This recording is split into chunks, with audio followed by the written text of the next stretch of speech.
Okay, let's jump right in. We've all been there, haven't we? You have these massive ambitions, these really big desires.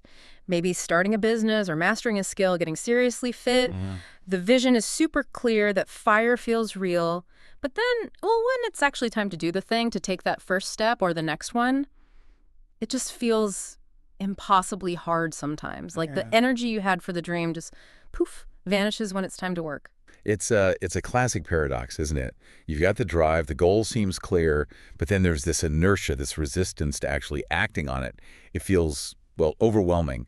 And Yeah. this feeling, being ambitious, but also feeling kind of stuck, Yeah. unable to turn that big desire into, consistent daily action. Yeah. It's a very human struggle. Something the material we looked at for this deep dive really digs into. It feels like such a contradiction, though. Like, am I secretly lazy? Is something, fundamentally wrong with me? So, our mission today, based on the sources you pulled together, which covered things like behavioral psychology, habit formation books, productivity notes, Hmm. is to figure out why this happens. And maybe more importantly, to pull out the key strategies these sources suggest for moving from just having the ambition to actually doing something, even when you really, really don't feel like it. Yeah, and the sources mostly agree that the ambition itself, that's not the issue. That vision, that desire for something different that's actually powerful, that's the engine. Okay. The real challenge, as they tend to frame it, is the gap, the disconnect between that future you want and your current day-to-day habits. Ah, okay. So it's not a fault in the wanting, it's more a gap in the doing. Like you want to be fluent in Spanish, but scrolling social media tonight just feels way easier than cracking open the grammar book. Exactly that.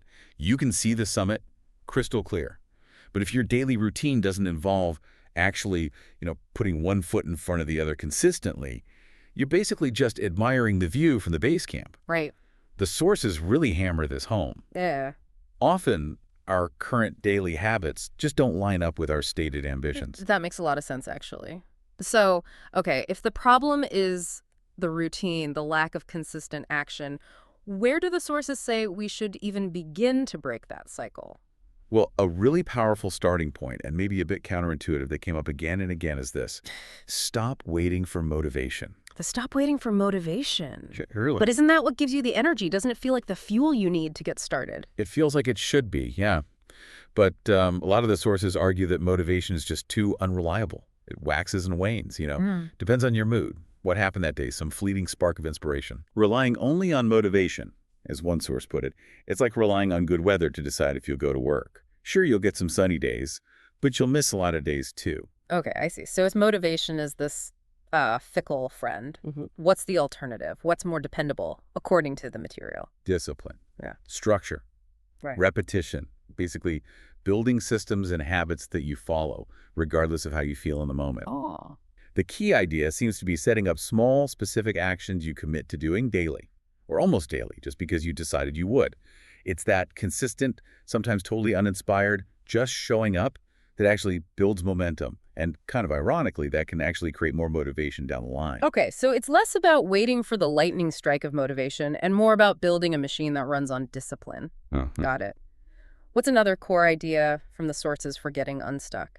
Another really interesting strategy is about shifting your identity. Shifting identity. Yeah, instead of just focusing on the outcome, like I want to be a writer, you start to adopt the identity of the person who does the things required. So I am the kind of person who writes every day. Hmm. That sounds a bit like fake it till you make it, but maybe with more substance, like aligning who you genuinely believe you are with the actions you need to take. Exactly. The thinking is that our habits often reinforce how we see ourselves. Hmm. If you see yourself as someone who puts things off, well, your habits tend to follow that script. Right. So by deliberately taking actions, even tiny ones, that match the identity you want, showing up for that 15 minutes, sending that one email, you start to rewrite that internal story. It's like casting votes for the person you want to become with every small action. I see. So your actions start to shape your identity, not just the other way around. But even those small actions, man, they can feel like pulling teeth sometimes, especially when the big goal feels just huge. What does the material say about getting over that initial hump? Yeah, that leads perfectly into the third strategy, which tackles that feeling of overwhelm head on. Make it ridiculously easy to start. Ridiculously easy. Yeah. We tend to look at the whole mountain, right? Hmm. And then we feel paralyzed. The sources strongly suggest shrinking the starting point way, way down. Like, instead of planning to write a whole chapter, you just plan to write, what, one sentence? Or open the document? Precisely. If a full workout feels impossible, commit to just 5 minutes of stretching. If cleaning your whole messy office is too daunting, just clear 1 square foot of your desk. Okay. The core principle is that action creates momentum. Any action, no matter how tiny, breaks you out of that state of inaction. The goal is just to get the ball rolling, lowering the barrier so low it's almost impossible not to do it. There's this concept, the 2-minute rule. If a task takes less than 2 minutes, just do it now. Start tiny, build momentum. I like that. Feels much less scary. Okay, what about outside factors, like our environment? Does the material get into that? Oh, absolutely. The sources put a lot of weight on the environment.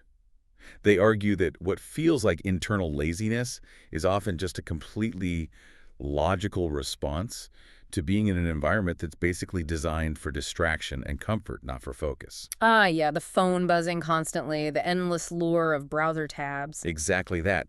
So the material suggests proactive steps. Put your phone in another room. Use website blockers. Maybe set out your workout clothes the night before. Create a specific work zone where only that task happens. You're not just battling your own internal state. You're actually engineering your physical and digital space to make the good habits easier and the bad habits harder. It's about rigging the game in your favor. Right, controlling the controllable. And often the biggest thing people feel they lack control over is time. I just don't have the time. That's the classic excuse, isn't it? Yeah, and the sources are pretty blunt about this one. You don't find time, you make it. The idea of finding time suggests it's just lying around somewhere waiting to be picked up. But the reality, for anything significant, is that you have to consciously carve it out and protect it. So treat it like an appointment. Put it in the calendar. Exactly. Okay. Schedule it, even if it's just 30 minutes a day. Block it out, put it on your calendar, and treat it with the same seriousness you would a meeting with your boss or a doctor's appointment. One source even suggested thinking of it as a non-negotiable meeting with your future self. I like that frame. And the real power of making time, even small blocks, is consistency. Time compounds. Those 30 minutes every day add up massively over weeks and months. They quietly build towards your goal, while others are still waiting for that big chunk of free time that might just never arrive. That cumulative effect is definitely powerful. Okay, so we've covered these sort of external strategies, making time, controlling environment, starting tiny, not waiting for motivation, and the internal one about shifting identity. But what about when you inevitably slip up? Because you will, right? That inner critic can be so harsh. Yeah, and that brings us to a really crucial, very human element the sources discussed. The need to be honest with yourself, but also kind. Procrastination, resistance, these are normal human things. They're often just rooted in seeking comfort and avoiding the discomfort that comes with growth or tackling hard stuff. So it's not like a moral failing, it's more like a biological drive for comfort. Pretty much, yeah. And recognizing that helps take some of the sting out of it. The advice is basically acknowledge when you've procrastinated or missed a session, but don't spiral into self-blame or label yourself lazy. Right. You're not broken, you're just human, preferring comfort. The real process is about gently, persistently training your mind and body to tolerate and even lean into that discomfort just a little bit at a time. It's more like practice, meeting patience and self-compassion, not beating yourself up. That really reframes it. It's not about being perfect, but just about getting back on track without the self-flagellation. Okay, these are all really powerful insights, but how do you actually string them together, like practically week by week? Did the material offer any kind of starting blueprint? Yes, actually, one of the sources laid out a pretty simple, actionable weekly routine. It's designed specifically to help someone break out of that stuck feeling and start building momentum using these principles, a 7-day structure to just kickstart things. Okay, lay it out for us. How does this weekly plan work? So it starts on Monday. Your job for Monday is just to define your goal really clearly, make it specific, and then immediately break it down into the absolute smallest possible steps you can think of. Back to that make it easy idea. Define and break down. Yeah. Got it. What about Tuesday? Tuesday.